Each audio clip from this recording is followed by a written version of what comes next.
Ron Brown was supposed to have then threatened to go public and make known what was going on.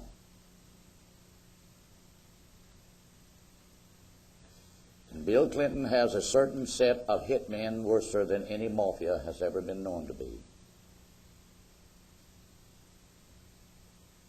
A certain man in high up goes to Bosnia.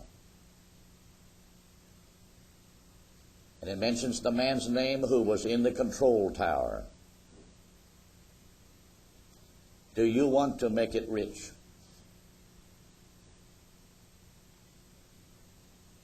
We are sending a certain plane here, but there's a man on it that's dangerous to our president.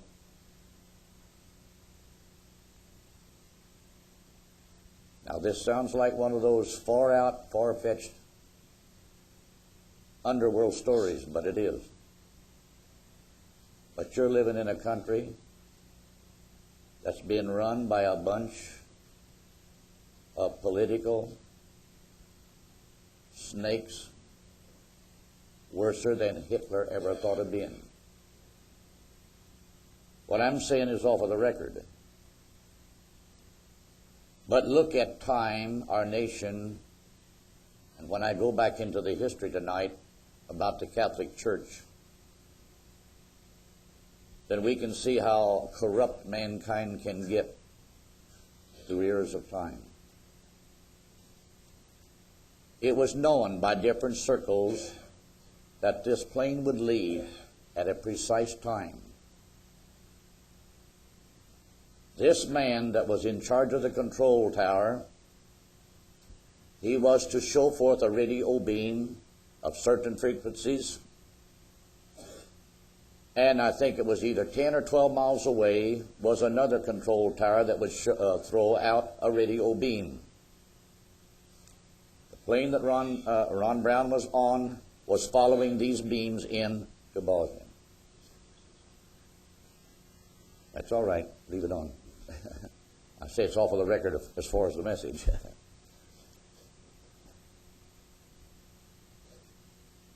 This man in control tower was told, if you will shut off the beacon at a precise time, you will be given enough to make you rich the rest of your life.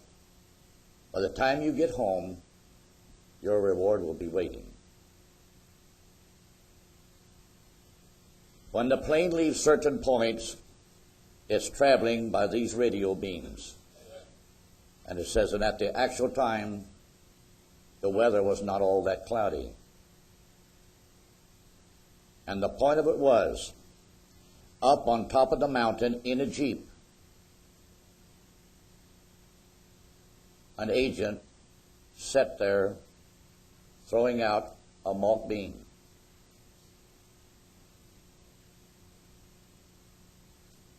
When the plane comes in on the beacon and passes over this one, by now the control tower at the Bosnian airport is shut down. But in a jeep high up on the mountain, there is that beam. And the plane follows that beam. That plane was deliberately detoured off course to kill Ron Brown, plus 30-some other passengers.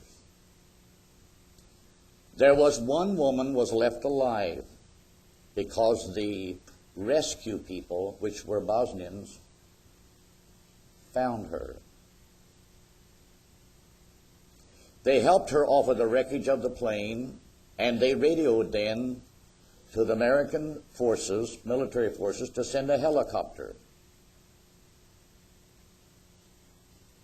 When they come, these Bosnian rescue men help put this woman on the helicopter. It gives her name. When she arrives at the hospital, she's dead. There has been an incision made in a certain part of her body that caused her to hemorrhage to death. So she can't talk When the Bosnian man that was told to shut his beam off, he went home, he wasn't met by nobody, and for 3 days he kept waiting. Well, who's supposed to give me my reward? When on the 3rd day he was approached by a stranger who pulled out a gun and put a bullet through his chest. That was his reward. Down in South Africa, there was a certain man who knew something about this inner circles of stuff. All of a sudden, he comes up dead.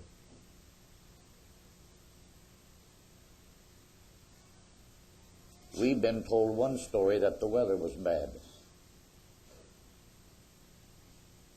But this is coming out of the Pentagon now.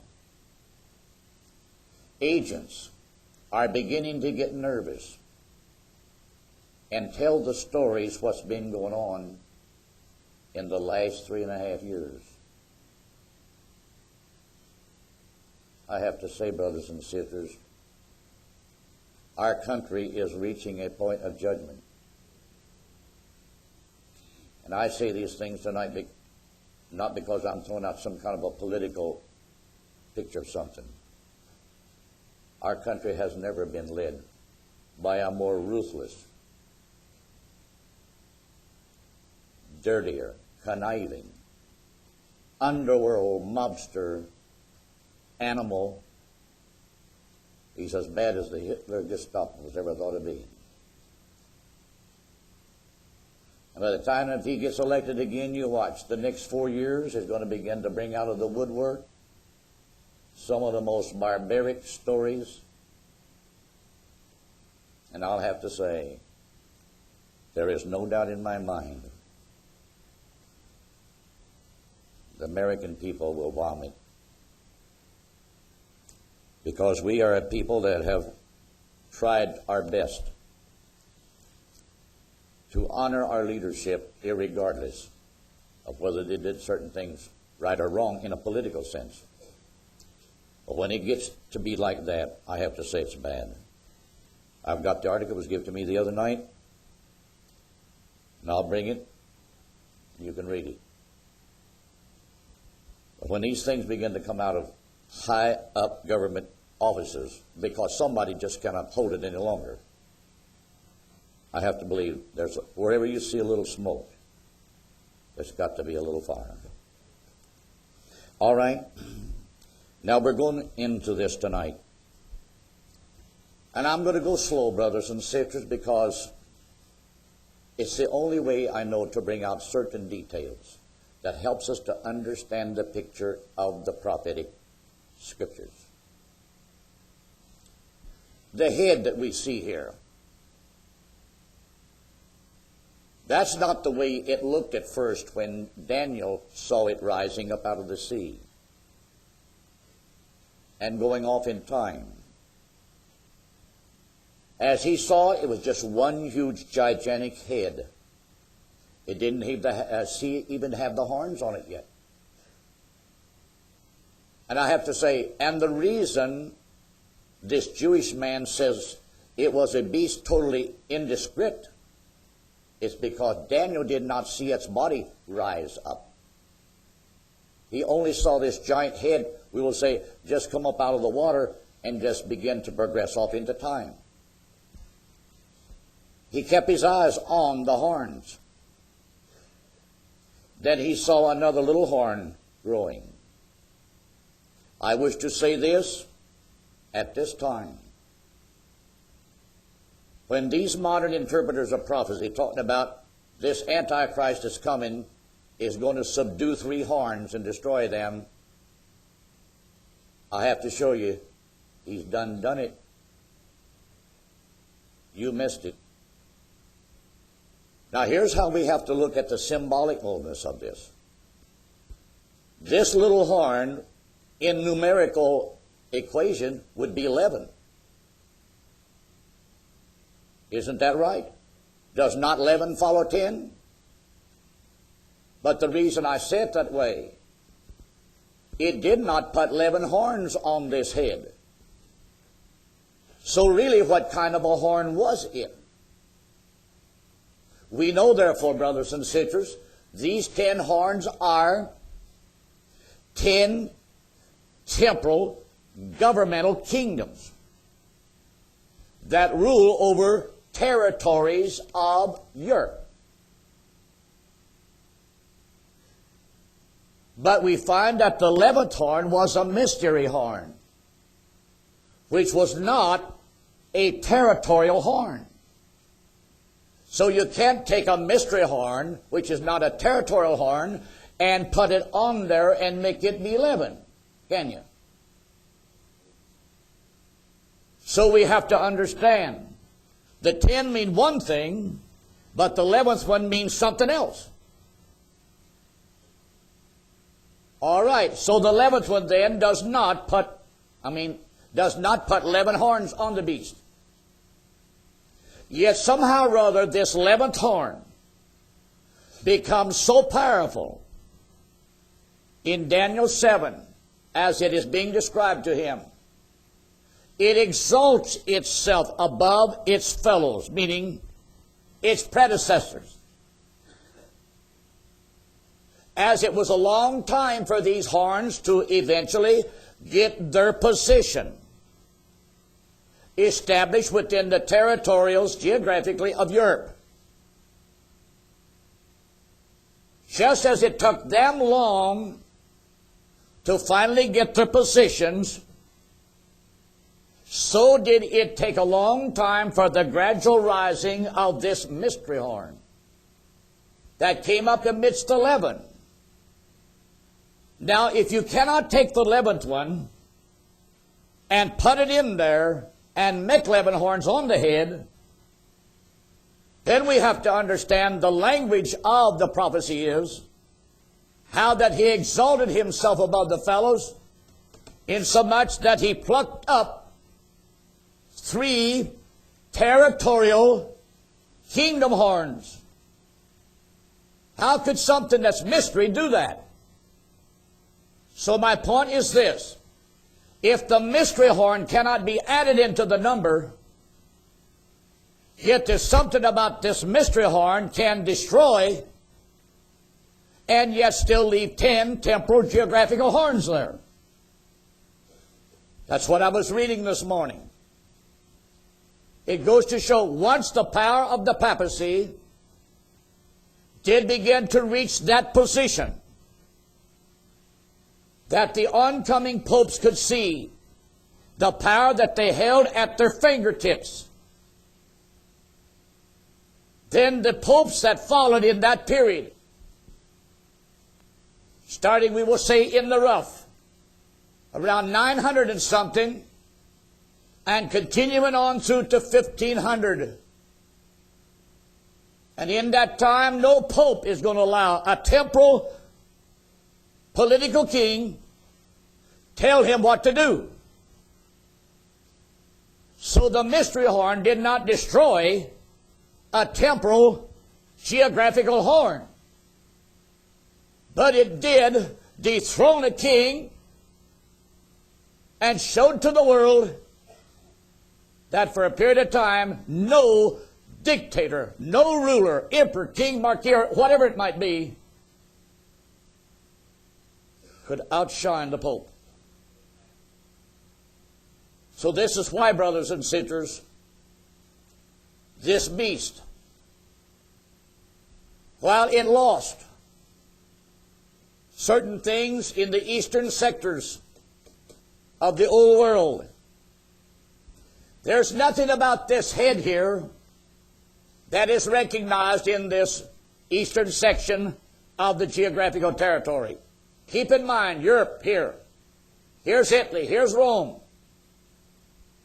But as Rome rose to power, we know this, her territory reaches back into the Asiatic countries, comes through like this, and comes through Africa. Rome ruled the then known part of the world that circled the Mediterranean Sea. This is why Rome's the last beast. So Rome remained to be in, we will say, in the complete prophetic picture. When in the Far East, Middle East, they dropped out of sight, preeminence remained with Rome. Because this is not a means to interpret this. It's only an hourglass showing that when time, the sands of time, has come into the era of the feet, which correspond to this, it's then, brothers and sisters, Rome plays its last game. And it is then, brothers and sisters, that the body of this beast now fully comes out of the water and is seen in the last days. And the body at this time, brothers and sisters, represents that because of the covenant that the Antichrist makes in that hour, he makes a covenant with many, which means many nations. For what purpose? Trade and the flow of commerce. And to establish, we will say, an economic period of, you might say, a utopia. That's what the Antichrist is going to promise. Therefore, many of these nations will sign up with the Antichrist of the Western European world. There is where the body appears. And that's why, brothers and sisters, the body did not appear in Daniel 7. But it's in John Revelation 13 that it appears. As the Antichrist and Rome comes back into preeminence here for the last days. Now then, I'm going to read some more things tonight. I'll try not to read too much because I don't want to bore you with history. Some people just have no ear to hear history. But you've got to understand, we are dealing with history. For what is prophecy? It's history yet unfulfilled. But once it becomes fulfilled, history's written, then it's prophecy that's now come to pass. Now in Daniel chapter 7, I'm going to be reading here starting in the 23rd verse. We'll read here for a little bit. Thus he said, the fourth beast shall be the fourth kingdom upon earth, which shall be diverse from all kingdoms, and shall devour the whole earth. And I have to say, it's the prophetic earth, not the universal earth. And shall tread it down and break it in pieces. And the 10 horns out of this kingdom are 10 kings that shall arise. And they did. From the advent of Christendom, coming on into the Dark Ages, slowly beginning with the fall of Rome. Now different historians and teachers want to picture the fall of Rome in different lights. But when we look at it through the prophetic panoramic scene, it starts with the death of Nero. Right here is an old history book they used at the turn of the century in our schools. They put things in histories then they won't touch now, because they try to brainwash the younger generations, because the aim is, by using education, we can prepare the present day modern man for the future, where we forget the past. But I'll tell you, God has not forgot the past. That's why the prophetic picture still stays exactly right on road and right on line. So I will go ahead and read it again here. And the 10 horns of this kingdom are 10 kings that shall arise, and another shall arise after them. So he's that little mystery devil.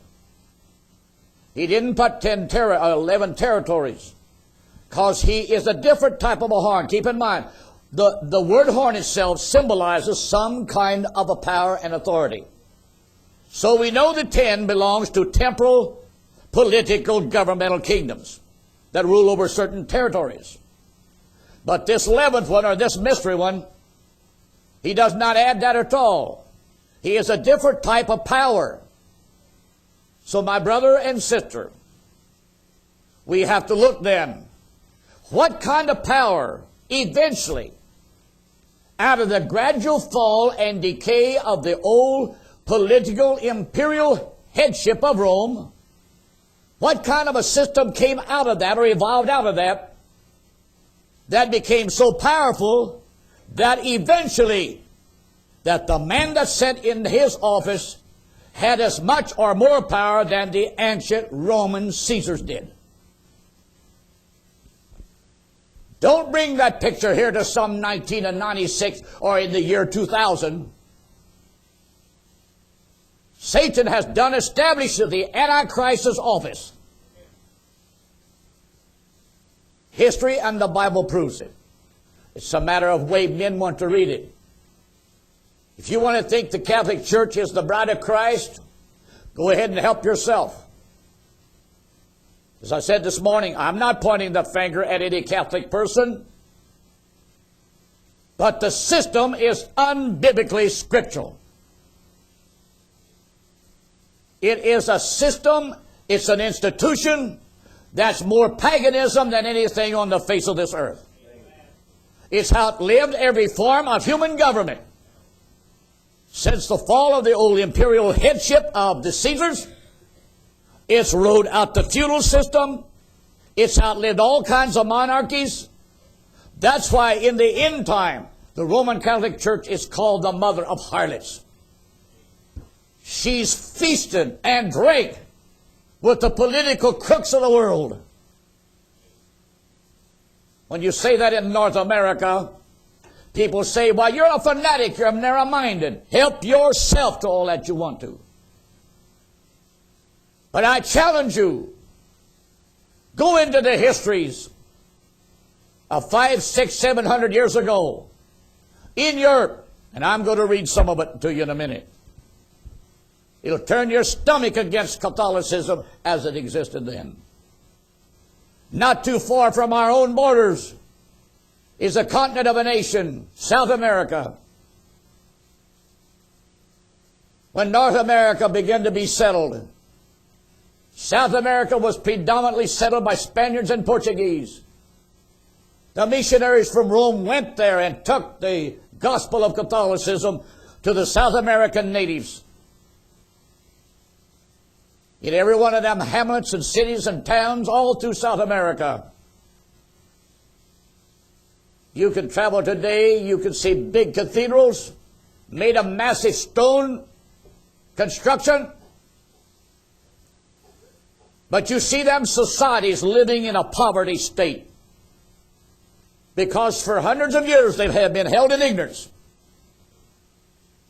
Because the kings and the rulers of those nations have been held under captive to the Catholic Church and its ecclesiastical hierarchy. Shortly after World War II, when I come home, there was an article, blood-curdling, written by a missionary, told what went on in Colombia, South America. That's where a lot of this drug stuff comes from today. A missionary moved into a certain town. The Catholic Church began to rise against this missionary. They began to get quite a few converts. They used their home as a meeting place. As people from out of Catholic families would come to this mission place, they began to leave the Catholic Church. These people eventually wound up being threatened by different individuals from the Catholic Church system of the city. But it went on. And finally the time came. The Catholic Church hired a bunch of banditos who lived in the mountains. And one night they rode into town on horseback, setting torch to the home of the people that had been converted to this missionary, setting fire to their houses, taking the people out and at the end of long ropes dragging him behind horseback through the city square. Then they come to the house of the missionary. And they caught him and they kept him through the night till the daylight hours. And they took him into the town square. And the missionary, not willing to recant or anything, he's on his knees with his hands tied behind his back. And one of these banditos, as the man is praying and tears streaming down his face, he rode up on a horse and with a machete hit him right straight through the face, cut his head half open. That's been Catholicism in South America up until, we will say, 50 years ago. And I say these things to give a few modern Protestant church-going people in North America something to wake them up. So don't go to sleep. Yes, there's a dialogue between ecumenicalism now, apostate Protestantism, and modern Catholicism. Mama is asking her little daughters, which are harlots. They're no better than... So if a Catholic person hears this, I'm not talking about you, I'm talking about the system that you're a part of. And I'm not pointing my finger at any Protestant person any more than I am the system that you so slavishly want to uphold when you do know better. Early Christianity was not a religious system like it is today. So with that in mind, this little horn gradually grows. We was reading this morning from history how this little horn, how he plucked up three roots, three horns. We got to the first one. I bring you to the second one, and then the third one right quick. This happened in the years of 1122 to 1273. 30 years after the signing of the Concordat of Worms, the Emperor Frederick I, called Barbarossa, from his red beard, succeeded to the throne. Frederick II of the Hohenstaufen dynasty was capable, imaginative, and ambitious. He took Charlemagne and Otto the Great as his models and aspired like them to rule Christian Europe and the church. His reign is the story of many attempts ending at length in failure to unite all Italy into a single state under Germany.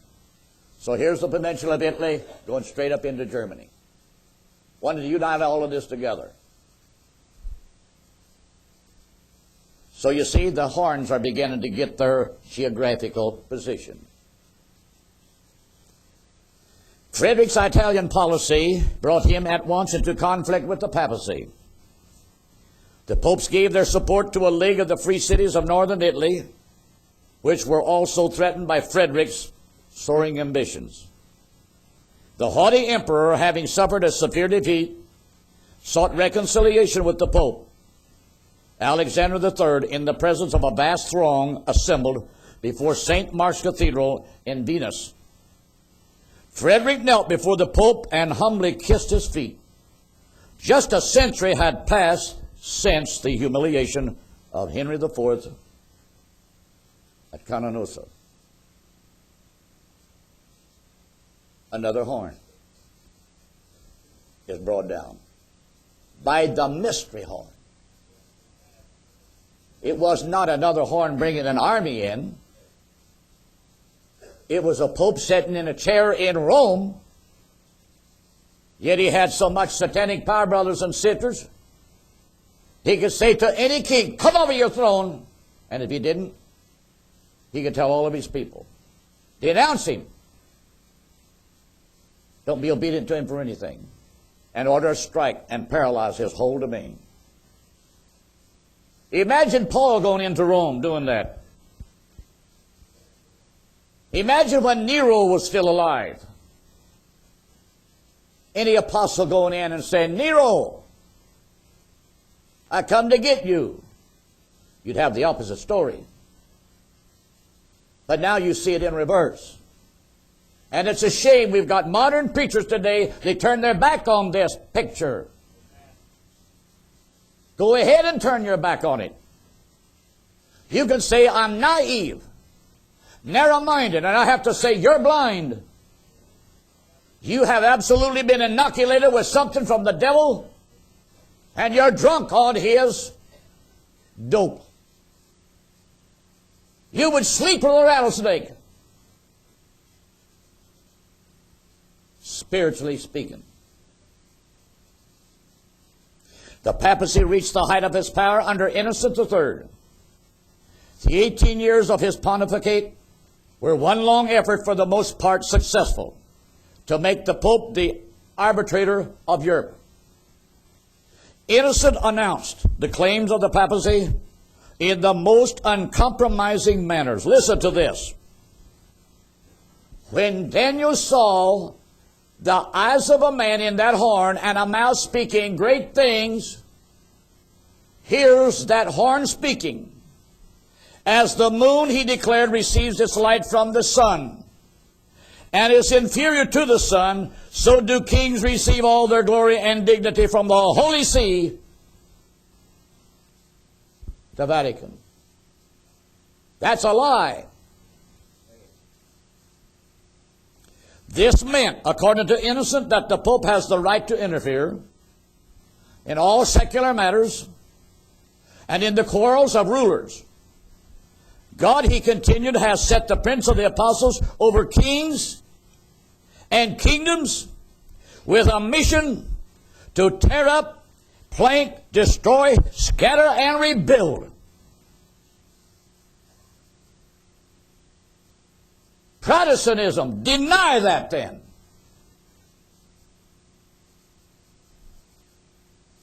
Innocent's claims were not idle boast. Here comes the third horn. When Philip Augustus, king of France, divorced his wife and made another marriage. Sure, it's wrong. But who's the Pope to tell him it's wrong? By doing what follows. Innocent declared the divorce void and ordered him to take back his discarded queen. Philip refused, and Innocent put France under an interdict, which means he put it under an order. There should be no business open, no dead buried, no bells will toll, all activity will cease. The church doors were barred, the church bells were silent, the sick died unshriven, the dead lay unburied. Philip, deserted by his retainers, was compelled to submit. And he too made his way and bowed at the presence of the Pope. So you see how the 11th horn wasn't trying to put another political temporal horn on that area. It's a mystical horn, but yet it's a horn that's got so much power that there's none of these temporal political horns can even rise above it. No other king tried it. Now you have there the history of the three horns being plucked up, which means he did not destroy the geographical territory nor the kingdoms of that, but he brought them royal families under his domain, showing that this little horn exalted itself. Therefore, Europe still retains 10 major nations in 1996. That's a part of the NATO alliance, part of the European Common Market, and all of that gradually began to be set in at the close of World War II. Now I want to stop at this time. That's from secular history. I'm going to read to you now from the pages of history written by various ministers back in 1800. The main author of this history is a man by the name of Reverend John Marsham. And this book is compiled in the year of 1835. That makes it 161 years old.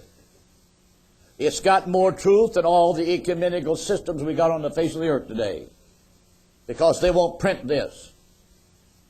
And yet somehow or other, the things that were handed down from the times of the Reformation, those men that had lived in Europe under the control of the papacy and the church,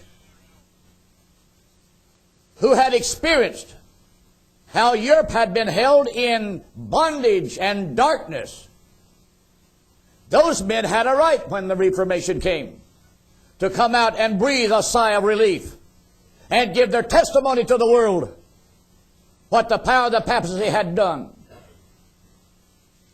I got a short sketch here I'm going to read to you. I will try to read it clearly. It describes how the power of the papacy in a corrupt state really began to get a position. The bishops of Rome were many of them men of talents and vast ambition. Leo I, called the Great, who flourished in the 5th century, was a man of common genius and eloquence, indefatigable in his efforts for spiritual dominion. Gregory the Great also in the next age distinguished himself in a violent contest with the Bishop of Constantinople and in extending the bounds of the See of Rome. The reason Constantinople is mentioned in the 5th century A.D., it seems now that the bishop at Rome, the bishop at Constantinople, and the bishop at Antioch in Syria, and the bishop at Alexander, Egypt, which are all supposed to be Christian centers, there's a rivalry, a contest.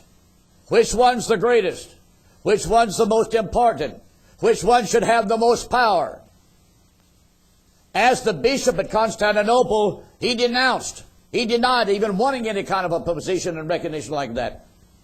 Yet the Pope of Rome, the Bishop of Rome, they were called then, he only wanted to enforce and flourish his image, and he took opportunity like that. Because one time it was said, if the world can be ruled by the king or the emperor of Rome, then Christianity ought to be ruled by the Bishop of Rome. That sounds good, to some people's minds. But it depends what the motive is. At length, in the commencement of the 7th century, the Emperor Pocus conferred upon Boniface III, Bishop of Rome, the title of ecumenical or universal bishop. This is where it started. This title had been rejected by the Bishop of Constantinople, but it was now in this public manner taken from him and conferred upon the Bishop of Rome, and this too by one of the most odious tyrants that ever lived. What they had thus obtained, the Roman pontiffs used every effort to hold, and they did hold it, a power which no other earthly potentate ever possessed. It is from this grant of Pocus that many date the establishment of the papal power, 700 AD.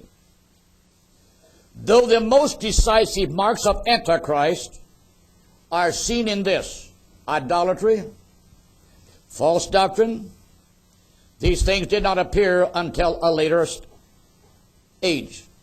But the period of her establishment was not the period of her full growth. On the contrary, she was, as many centuries, gaining her astonishing dominion, as she had been rising to the point at which we can now see what Catholicism really is. an account of some of the great causes which contributed to her enlargement and of the various steps by which she marched on to the summit of power will give a general view of the ecclesiastical world from the 7th to the 14th century. The world was sunk in Egyptian darkness. Now then, education began to be looked upon as a curse. Universities began to close down. And that's why, brothers and sisters, they call it today, back even then, that way became the darkest of the dark ages, when knowledge, enlightenment, was shut out. The Bible was no longer read. Young people no longer went to, we will say, to school of higher learning, because the church believed that all of that was sinful and evil. The cultivation of the human intellect was abandoned.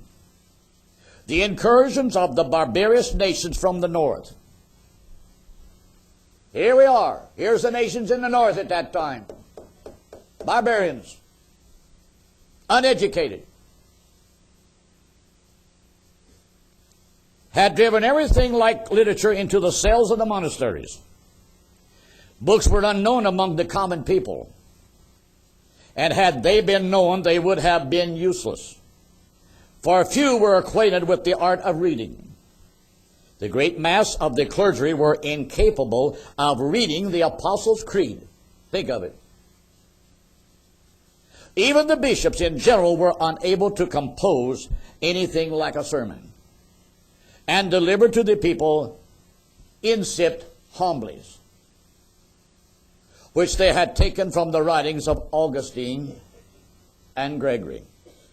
Such an age was exceedingly favorable to artful and daring men who continually made pretensions to authority which few had the ability to question. Now, I'll read no more of that. But over here is another little short sketch. Here's how corrupt from then on it became. Keep in mind, when freedom of the mind to choose, when freedom to read the Bible and to pray is cut off, the world will eventually go ignorant. And I'll say this. When our institutions in America and the world shut God completely out, and if God was to let the world go on for another 200 years, there will be a small category of the human race will still live up here in the top of the tree of knowledge, the intellect. The rest will slump into total ignorance. Because there is no potential, brothers and sisters, for the average individual to achieve into anything. And that's why I keep hounding and pounding. You don't need a college education to push hamburgers across the counter. And you don't need a college education to drive a semi down the highway. That's only a gimmick. It gives teachers, yes, a high-paid salary. But you're not going to make, brothers and sisters, high-tech technicians out of everybody that goes to college. It's an utter impossibility. Reason will tell you you can't do it.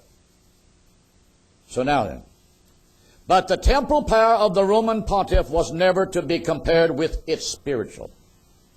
For a long time, bishops and councils endeavored to maintain some authority and influence. But they were ultimately all trodden in the dust. Here's the way the writer points to the man, the Pope. The man of sin came as Paul said he would, after the working of Satan with all power and signs and lying wonders, and with all deceivableness and unrighteousness in them that perish. He stated to himself godlike titles and attributes, meaning that that's what the Pope began to claim. He called himself the King of Kings, universal Father, master of the world, set himself above all laws, human and divine, by taxes and massacres. He opposed and wore out the saints. He changed times and laws. And that's what he did, brothers and sisters, for 500 years before the Reformation struck. Europe was held in the clutches of a mystical power that was ruling its society and its vast territory by a system supposed to be Christianity, but it was not true Christianity at all. It was an institution of the devil. And if a Jew would hear this, I remind you, it was in the 11th and 12th into the 13th century that the Catholic power in Spain ordered the Inquisition. And you Jews were rounded up. You were absolutely accused of being this and that. And I've got a book at home in my library. It's gruesome to read the tortures and the barbaric things. How they went into homes, absolutely, and drug beautiful women out of homes. They used these tactics to try to bring dad and mom to their knees and to show how powerful it was. Told about one nice, beautiful lady from a wealthy family. They brought her into this Inquisition place. They brought her into the underground chambers. And there they tied her on a table. And they tortured her by different means. And then they put her nose completely tight. And they force an instrument in her mouth where she cannot close it. And then they made her drink water and water and water and water. Then they would jump up and down on her stomach,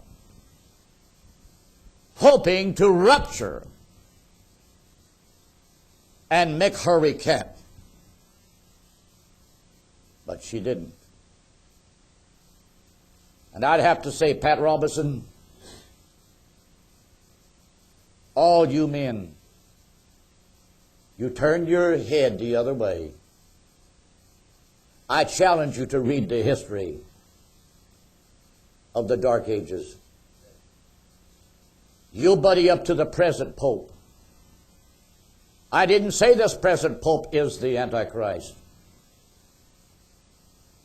But this present Pope has even said himself, the man that follows him will be a rascal. So I'm saying this, Pat Robertson and all the rest. There will be a Pope setting in Rome one day. He will not be a baby-kissing Pope, nor a foot-washing one. But he will have a philosophy of life, brothers and sisters, that will make every Catholic tremble. Because don't you ever think for 1 minute that all Catholic bishops believe in God like you and I do. You've got Catholic cardinals today, brothers and sisters, are just as ornery as some of our Methodist dignitaries. In the Presbyterian Church, in the Methodist Church, in the Episcopal Church, there are clergymen today, young men going to these seminaries. They don't even believe that Jesus was divine. They don't believe that he was born a virgin birth. They don't even believe that he rose from the dead. Well, then why believe anything?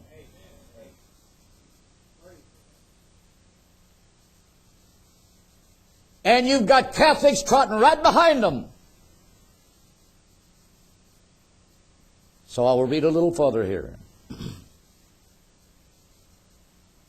The most powerful monarchs, that means temporal kings,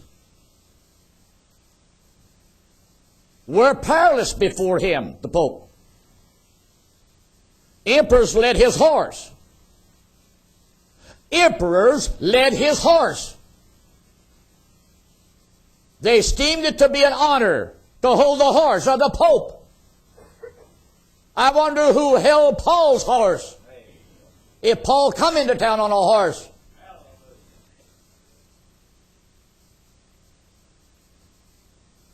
If Peter came in the house on the back of a donkey, wonder who held his animal? You see the picture, brothers and sisters. From humility, from nothing, which the apostles were, to the dark ages. The head of the apostles of all apostles, the successor Peter. He's a tyrant. He's elevated himself above every temporal kingdom. He wants to be elevated. He wants to be exalted. He wants to be worshipped. Hold my stirrup while I put my foot in it.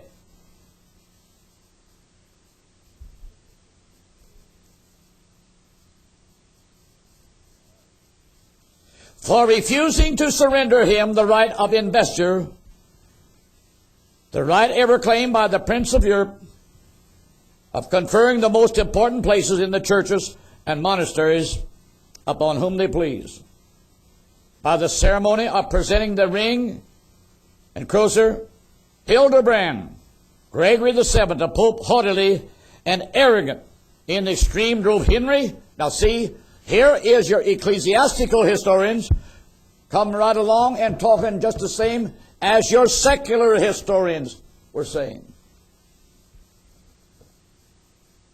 From his throne, and compelled him in the winter of 1077 to cross the Alps and stand 3 days in the open air at the entrance of the Pontiff's palace, with his bare feet, his head uncovered, and no other garment but a coarse woolen cloth thrown around his naked body, and implore forgiveness and a restoration to his domain.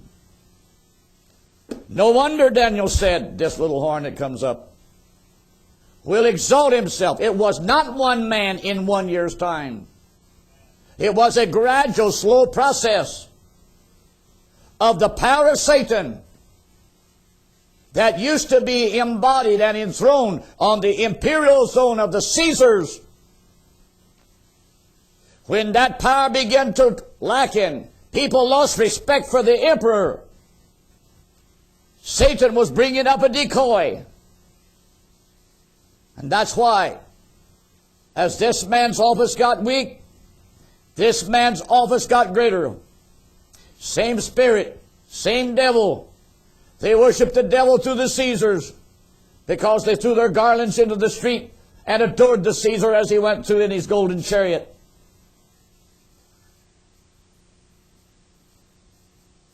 $800 later, men was carrying the Pope on their shoulders in a golden plated chair, and people again was throwing garlands in the street, worshiping the same devil. And these modern preachers of today trying to say the Roman Catholic Church is not wrong and the Pope is not wrong. Think of what Billy Graham said here a few years back. He's the most holiest man there is on the face of this earth. Billy Graham, you backslidden Presbyterian. That's what he came out of. I read his testimony after I got home out of World War II. He was first a Presbyterian. But somehow or other his father wanted to influence him. So I believe he went to a Baptist seminary. So the Baptists began to embrace him. Billy Graham stated it like this. He used to pray as a young man going to college, Lord, I want to be the greatest evangelist that has ever been. And he reached that. But it wasn't because, brothers and sisters, he walked in the light. He took just enough of the gospel, brothers and sisters, to be liked by all denominations, both Catholic and Protestant. He won't speak one word that causes anybody to feel offended. And that's why, brothers and sisters, a person saying these things like me, well, you go down at that part of the road, listen to that crazy man, that narrow-minded Jackson, he's naive. Yes, if Jesus was here tonight, you'd say the same thing about him. Because he stood in that day, brothers and sisters, and he looked at a bunch of Pharisees elaborate, adorned professors of Pharisaic theology. And he said, you whited walls.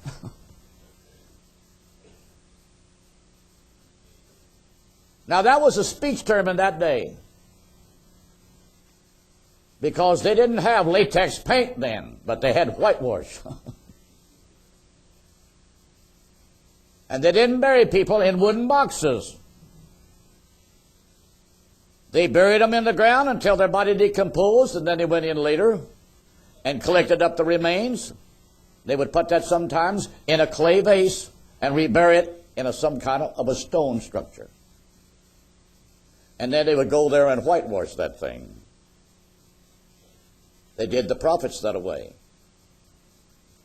And they thought about polishing them, painting them. This was doing a great service to some holy men.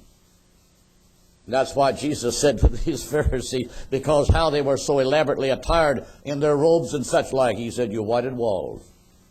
All right.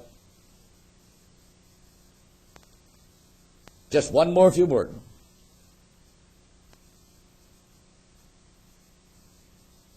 For sanctioning, as was supposed, the violent death of a man by the name of Thomas A. Becket, Archbishop of Canterbury, a man who had acquired by his pretended sanctity a most amazing power. Henry II, King of England, was compelled by Pope Alexander to walk barefoot over 3 miles of flinty road with only a coarse cloth over his shoulders to the shrine of the murdered saints, where 80 monks, 4 bishops and abbots and other clergy who were present whipped his bare back with a knotted cord, compelled him to drink water mingled with Becket's blood, and to give 40 pounds a year for tapers to burn perpetually before the martyr's tomb. Am I wrong reading the history of Catholicism in an hour when the world was held in darkness? Now,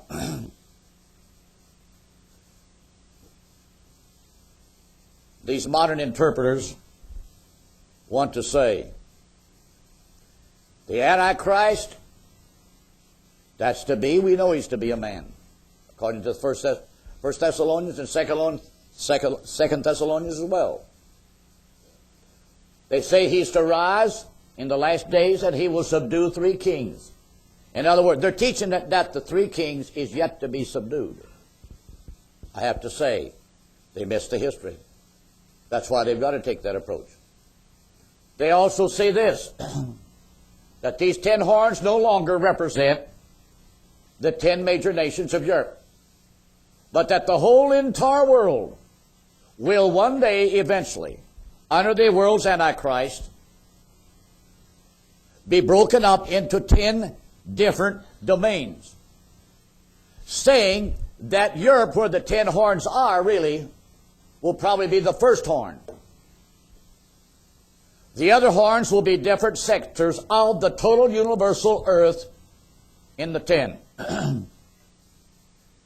Then in some places, brothers and sisters, they're saying that then the 10 kings of that kind of confederacy, and here they bring it then to the Trilateral Commission, that the 10 kings will be 10 of the wealthiest men on the face of the earth that will be given the authority to set over these territories.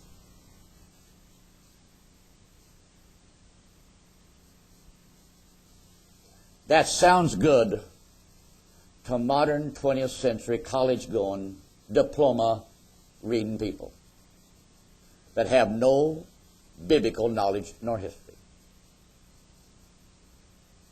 Brothers and sisters, I want to show you something. It's when you go to Revelation 13, John, who was an apostle on the Isle of Patmos, he was the last one of the old saintly patriarchs left alive. Paul is dead, Peter is dead, but John is an elderly man now. And on the Isle of Patmos, as God showed him, in what we call the 13th chapter of the total prophecy of the book of Revelation, John saw this beast coming up for the end time. John already lived, brothers and sisters, when it was in the heyday, just the big head. I mean, realize that. 96 AD. The 10 horns haven't even evolved out of it. So John was a man familiar with the imperial power of the Caesars. But what he saw coming up here was how Rome will be restored back to, we will say, to be the full beast that she was potentially set in motion to become. In other words, the first three beasts only covered a period about closely to 600 years. But this fourth beast has covered a period close to 2,000 years. We notice then when John saw this beast coming up for the last days, here goes to show you, brothers and sisters, now 10 horns have fully got their position. That points you backwards. Spain is Spain today because she got that position many hundreds of years ago. Would you agree with me? France is a horn today because she got that territorial position recognized to her many centuries ago. So that's nothing new. But when it comes up here for the last days, there's something about this monastery-looking head. It's become 7 heads, each one not as big as the predecessor. Now, as we look at it, that's not pointing ahead, it's pointing us back.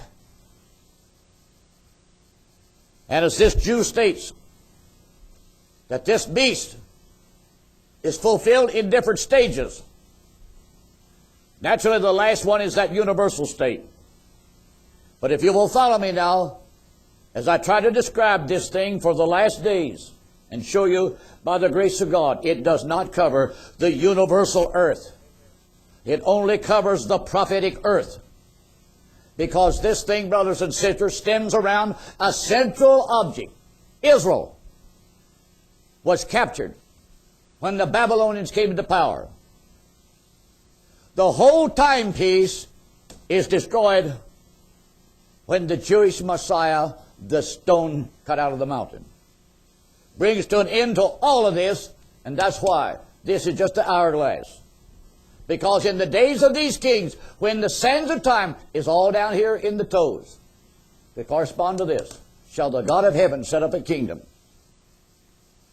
that shall fill the whole earth. So with that, brothers and sisters, we cannot help but realize Rome is coming gradually back. We notice this. John saw one of those heads as though it were wounded to death. These modern interpreters are putting the wounding of that head yet future. Brothers and sisters, if you only knew history, you would see how that head is not a stage within the total realm of territories, but it's how the old imperial government of old ancient Rome politically evolved and went through stages within Rome itself. It was not what was taking place out in the mountains, like in the Alps, that changed this head. It was what was going on right in Rome itself that began to affect the power that men could have by how he could rule or control all of Europe. So that's why, brothers and sisters, when we begin to look into the histories in the past, and here's how it run.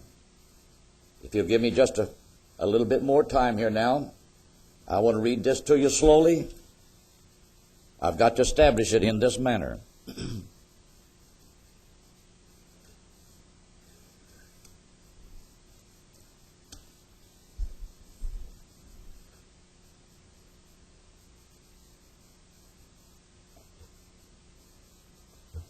Everybody has read about Nero. how he played his violin the night that Rome burned. And he blamed it on the Christians,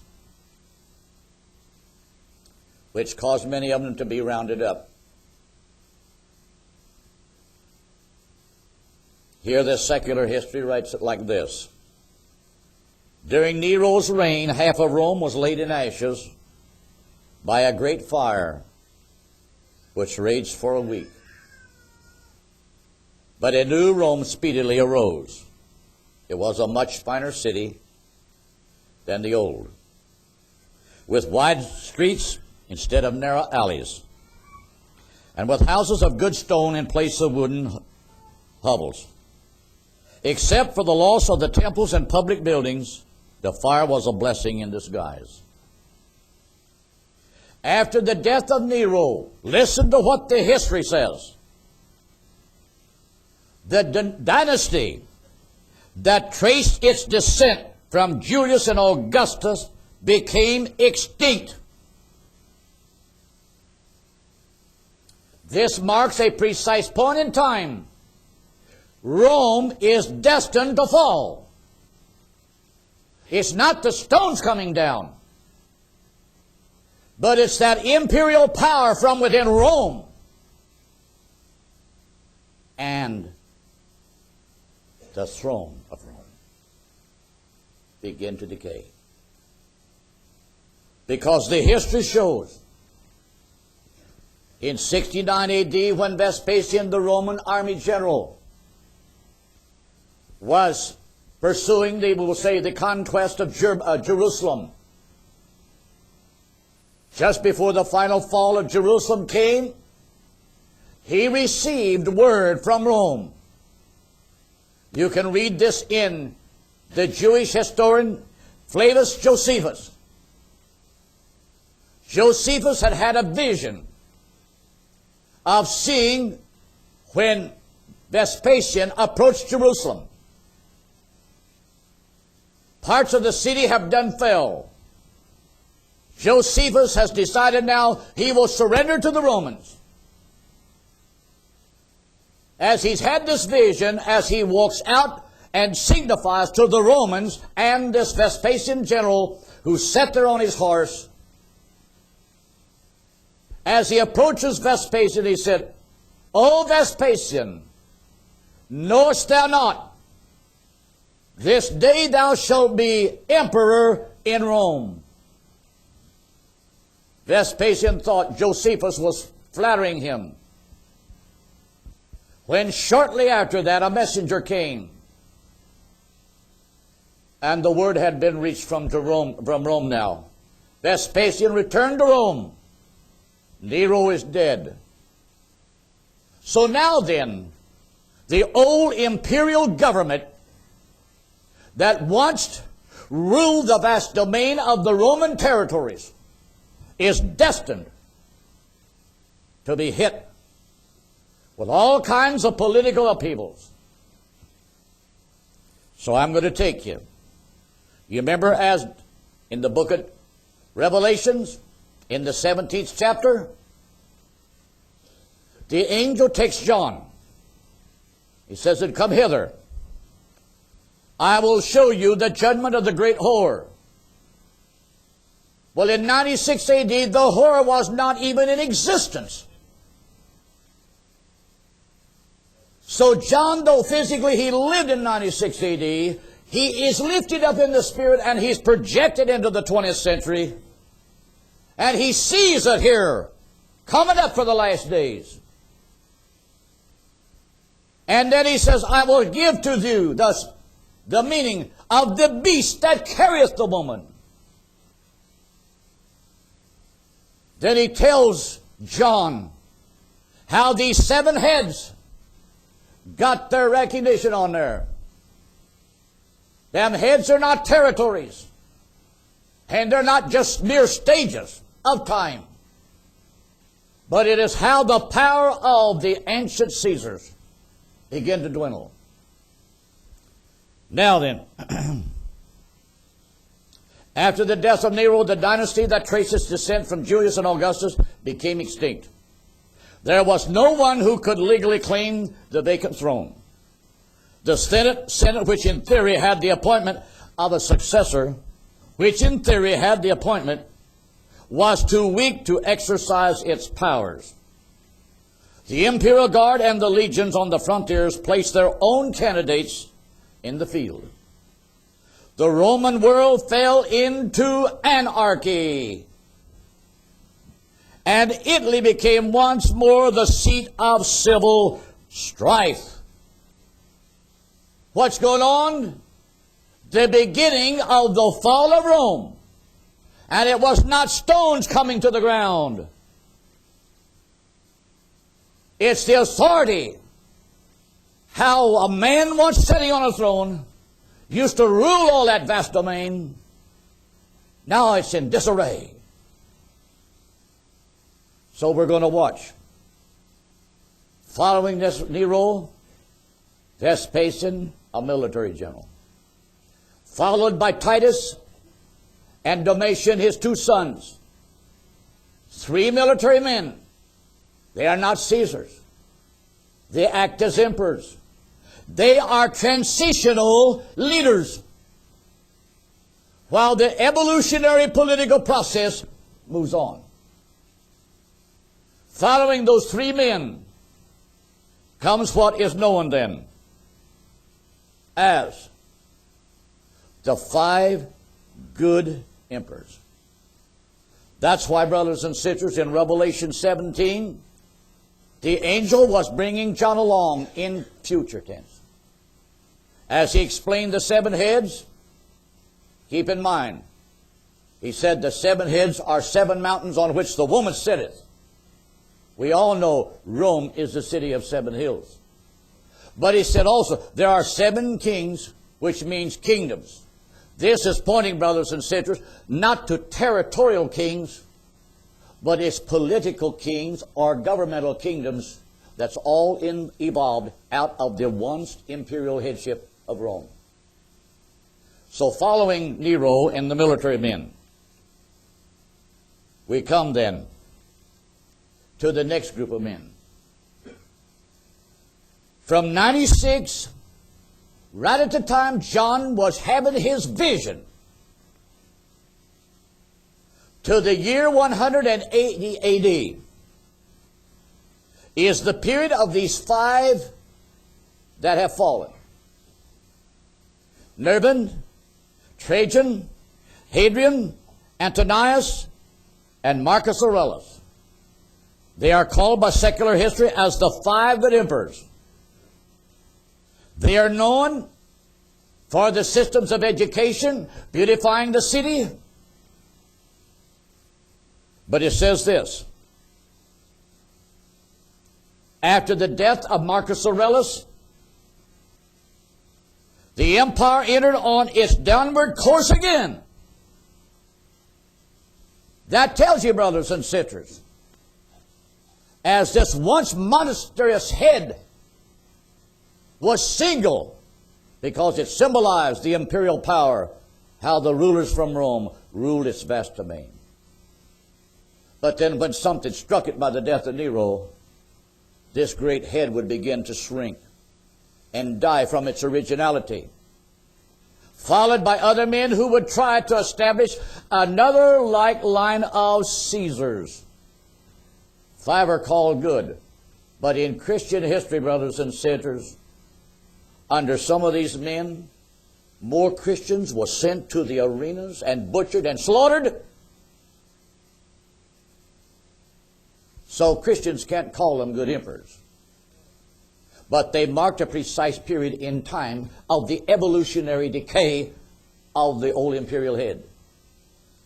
So after Marcus's death, the empire entered on its downward course. That happens in 180 A.D.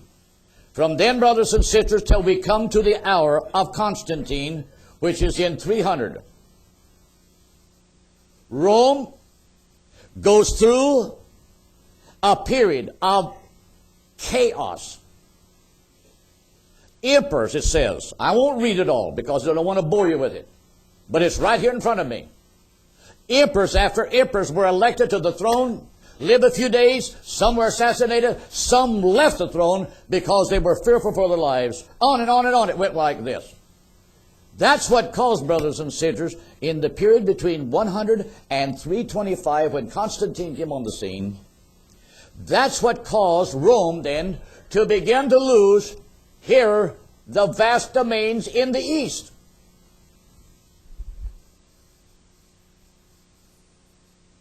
So the territory of Roman's power was beginning to shrink. She was backing away from the Middle East. Keep in mind, time that's symbolized in this hour piece always goes west, never back east. How many understands that? Yet it is the eastern areas that come into the picture here, right here at the end time. So we want to get to this sixth head then. So when we come to this sixth head, it's a period that covered between 180 to 395. And I'm going to pick up just reading about Constantine. Constantine in the west, Licinius in the east at Constantinople. After a few years of joint rule, another civil war made Constantine supreme. The Roman world again had a single master.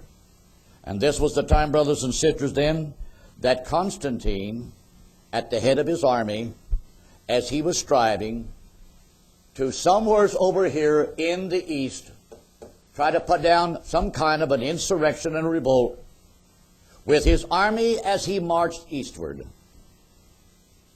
Knowing at that time that the Christian people throughout every nation of the old Roman area was being persecuted and massacred.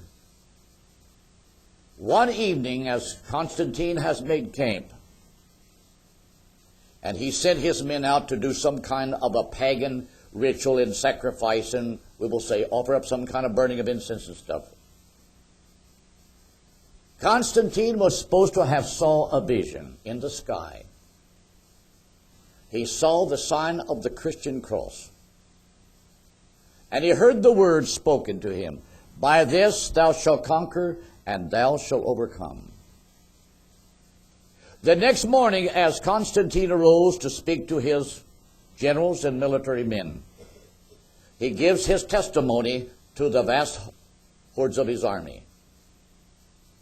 He said, "I believe that the God of the Christians has told me that if I will accept this sign of the Christian faith, that we will be victorious in this engagement." Other histories relate there was a mass baptism in the first source of water that they could find. Mass conversions like we have today in our modern evangelical revival meetings. No repentance. Army generals with sabers cladding, shields, and all of this armor on, walk into the ocean, and there's mass baptisms, and they paint the sign of the cross on their shields. And this has become the emblem of the Knights of Columbus, using that. When Constantine went into the battle, he was victorious. He became home a triumphant, victorious leader. That's when he made the decree then, a law. From now on, no Christians will be persecuted. Their faith will be accepted and recognized in the Roman society along with all of the other. See, he didn't do away with other religions, no. He just made the Christian faith another religion recognized by Rome. And really, brothers and sisters, while some will say that's when the church was married to the Roman state, that was not when the church was married to the Roman state. That's only when he, being the sixth man in that period of time, has done something that put the church on equal status with paganism, and it brought a breathing spell so that now Christians began to sigh and began to sit down and take it easy. That introduced the Christian faith to the pagan Roman state for courtship, where Christians and pagans could walk the same streets side by side, knowing they were each one recognized by the same imperial power of recognition. But from that sixth stage, brothers and sisters, of Constantine, after his death, the Roman world again plunged into more political chaos. Keep in mind, this giant geographical territory, which is also symbolized here in the continent of Europe, and I'm talking about this here, brothers and sisters.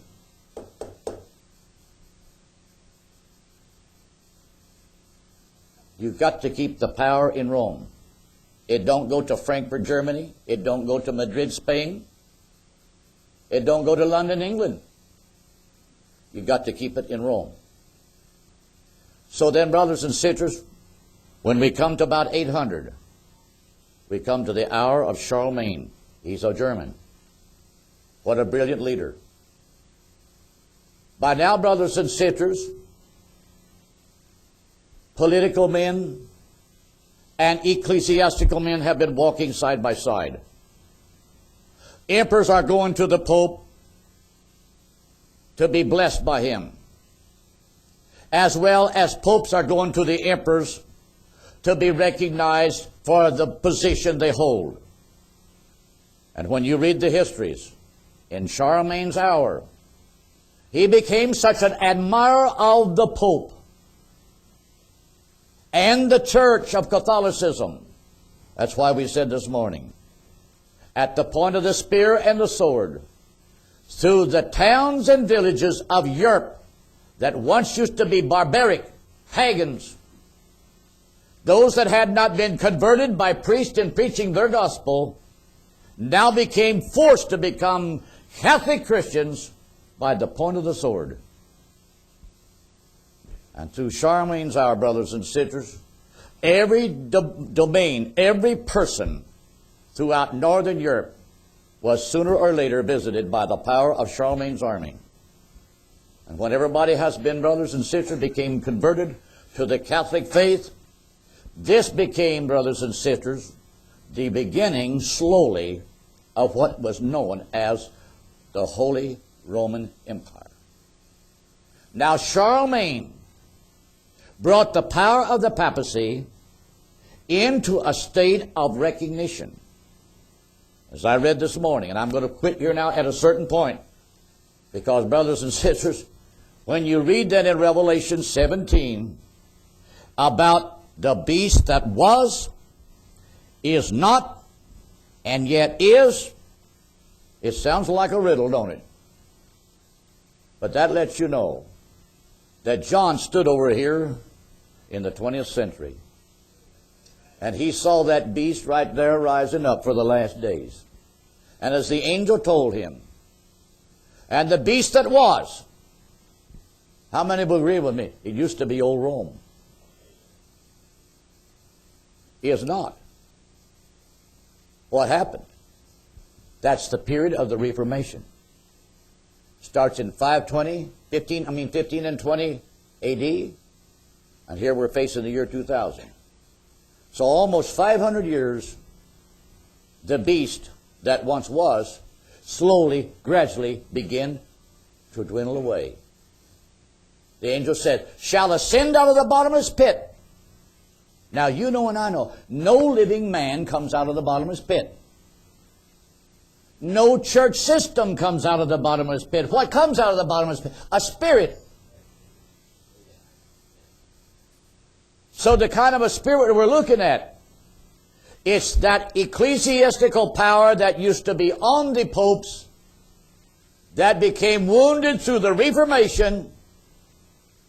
This causes the spirit of that power then, we will say, just to leave the scene. And in that time, brothers and sisters, the world has lived long enough. Now we've got a total generation of people that knew nothing about it when it was the beast. That's why they want to rewrite history and reinterpret the Bible to fit modern ideas. Shall it come out of the bottomless pit, and the end of it is perdition. But notice, when it comes up, the angel said, He is of the 8th, yet is of the 7th. Now this ought to be sensible enough to you. If the mystery horn was the power of the papacy coming up through the Dark Ages, and that spirit that came out of the bottomless spirit is referred to as the 8th, yet is of the 7th, then that's pointing, brothers and sisters, back to the time when that head was wounded. When that head was wounded, when you read in histories, I will read it the next time. Following the 7th, Otto the Great was your 8th man. He's the transition man. He's called the Pope Maker. He was the man, brothers and sisters, though political leader himself, yet he had ambitions that he so admired the Pope of his hour. And it tells you right here in the history what he did. And that's why they nicknamed him the Pope Maker. Because he's the transition man. Because what he did the very thing that caused eventually papal power to take over the last form of political temporal power. And now you've got church over state instead of state over church. And that's why, brothers and sisters, the last 300 years of that dark age was that Pope cracking the whip, doing these diabolical deeds. And that's the absolutely head that the Reformation wounded. Here comes Wycliffe, martyred. Here comes Martin Luther with the sword of the gospel. God was with him now, brothers and sisters, because he allowed the same country, King Henry the Fifth or something like that, to rise up and defend him when King Henry the Fourth was dethroned. Now then, Martin Luther's on the go. John Knox, George Fox, then it passes the English Channel. Here comes John Wesley out of the Church of England. And the Reformation is on. But to show you how the final stroke that made the wound, that made it look like it was dead, but yet it would live again, in 1789, I believe it is, I've got the article here, Napoleon of France sent his army to the papal palace in Rome, and had the throne, the Pope taken off of the throne and brought to France and put in jail, and the old Pope died. Just a younger man was put on the chair. And from that time, brothers and sisters, until just a few years back, the popes of Rome have been more or less a figurehead. They've been mixed up in politics. But it goes to show that for a period of time, nobody looked at Rome as being the beast anymore. And that's why they don't want to preach it no more. But yet it is. Heavenly Father, I just pray that, God, you will help us to see how the picture goes together. I'm just a mortal creature, Lord. I can be limited, Lord, in my vocabulary, in my ability to use the proper wording, structures. But I pray that, God, you, that Spirit that's the author of this, that's written in your book, you'll take the words and put the picture plain in our minds. Help us to see our hour of time. Help us to be able to live and walk with you, Lord. We ask this all in Jesus Christ's name. Amen.